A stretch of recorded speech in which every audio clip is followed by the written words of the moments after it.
Want to study in Germany? Then Excella is the best option. Admissions with scholarships available. Call 9881 96666. నమస్తే, welcome to I dream. Parliament అంటేనే అధికార విపక్షాల విమర్శలు, వాదనలు, ప్రతివాదనలు, నువ్వా నేనా అన్నట్లు రాజకీయ రణం. నేతల వ్యాఖ్యలతో పార్లమెంట్లో మాటల యుద్ధం జరుగుతోంది. అలాంటి సమయంలో ఓ మహిళా ఎంపీ చేసిన పనితో చట్టసభ సభ్యులంతా సైలెంట్ అయ్యారు. చప్పట్లతో ఆమెపై ప్రశంసల వర్షం కురిపించారు. ఇంతకీ ఆ ఎంపీ ఎవరు? ఆమె ఏం చేసింది? వారంతా ఎందుకు అభినందించారు? Let's watch the story. Italy పార్లమెంట్లో అరుదైన దృశ్యం కనువిందు చేసింది.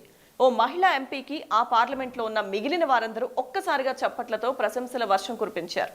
ఎందుకంటే పార్లమెంట్ సమావేశాలు జరుగుతుండగానే ఆమె తన బిడ్డకు పాలిచ్చింది. చంటి బిడ్డను ఒడిలో ఉంచుకొని పాలు తాగిస్తూనే వృత్తి ధర్మాన్ని పాటించినందుకు అక్కడ ఉన్న వారంతా ఆమెను ఆకాశానికెత్తారు. పార్లమెంట్ లోపల కుమారుడికి పాలు ఇచ్చిన ఎంపీ పేరు గిల్డాస్ పోర్టిలో. ఆమెకు 6 నెలల వయసున్న కుమారుడున్నాడు. గిల్డాస్ పోర్టిలో పార్లమెంట్ సమావేశాలు ఉండడంతో కుమారుడితో కలిసి వచ్చి హాజరైంది. ఆకలికి ఏడుపు అందుకున్న కుమారుడిని సముదాయించేందుకు కూర్చున్న స్థానంలోనే చనుబాలు తాగించింది.